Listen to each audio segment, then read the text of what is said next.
Welcome to my channel Amber Classes. Today I would like to discuss chemistry chapter. Before going to chemistry chapter, myself Sanjay Kumar, PGT Chemistry. I am interested to give very important points regarding solid state. This chapter is very scoring for IIT JEE and NEET examination as well as for board. This is the first chapter of our chemistry. This is the solid state. This is very scoring.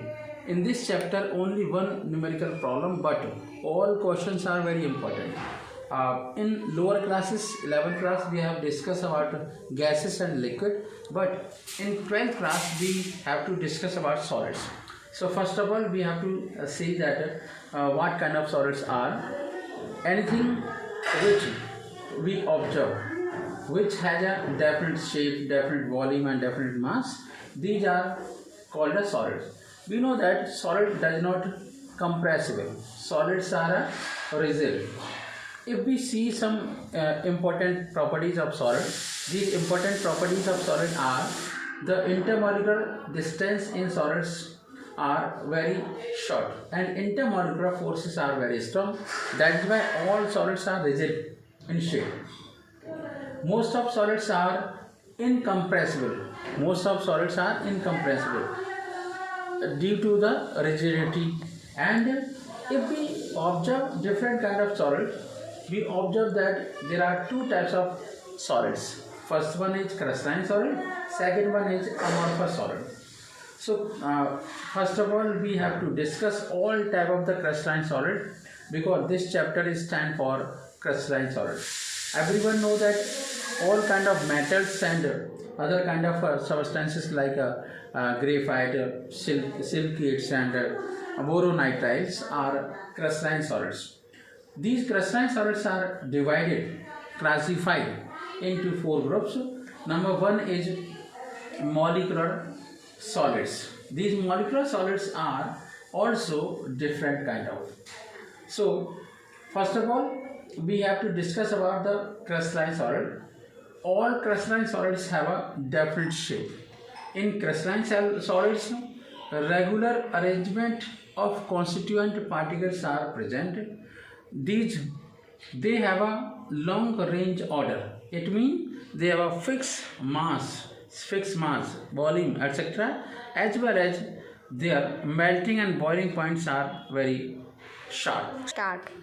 Second one type of solids are amorphous solid. Amorphous solids have a irregular shape. They do not have any regular arrangement of the constituent particle. Now we have to move on crystalline, especially crystalline solids. According to crystalline solids, we have a different kind of a crystalline solid. We have discussed their properties and their examples. Number one, molecular solids. Molecular solids are especially constituent particles of molecules. Okay, these molecular solids are different kind of. Number one, non-polar molecular solids. Second one, polar molecular solids. Third one, hydrogen bonding molecular solid. Let me start to discuss about the non-polar molecular solid. Those molecular solids having no charge between them. They have a van der Waals forces, such as all inert gases are non-polar molecular solids. If we see the properties of the non-polar molecular solids, there are two important properties. Non-polar molecular solids are generally soft. Non-polar molecular solids are not a good conductor of heat and electricity. Okay, for example, all inert gases.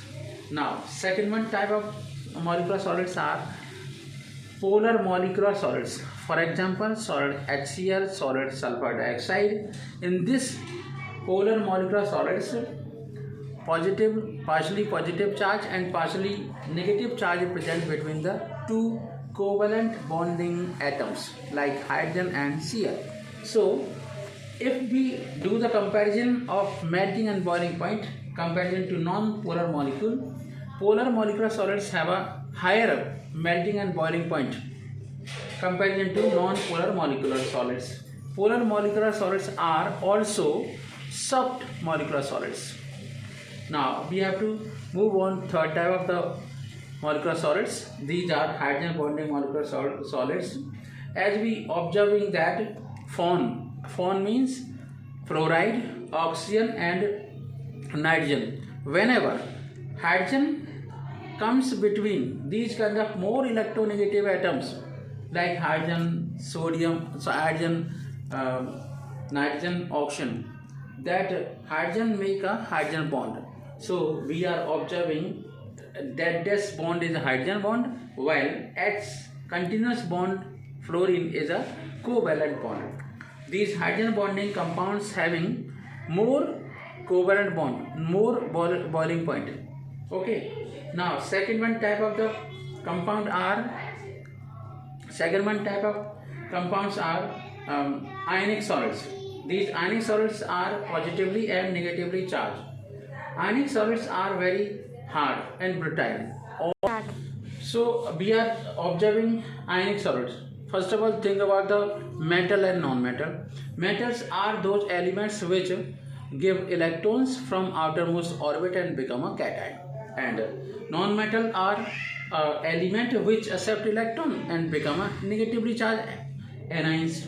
These positively charged anions, cations, and negatively charged anions compact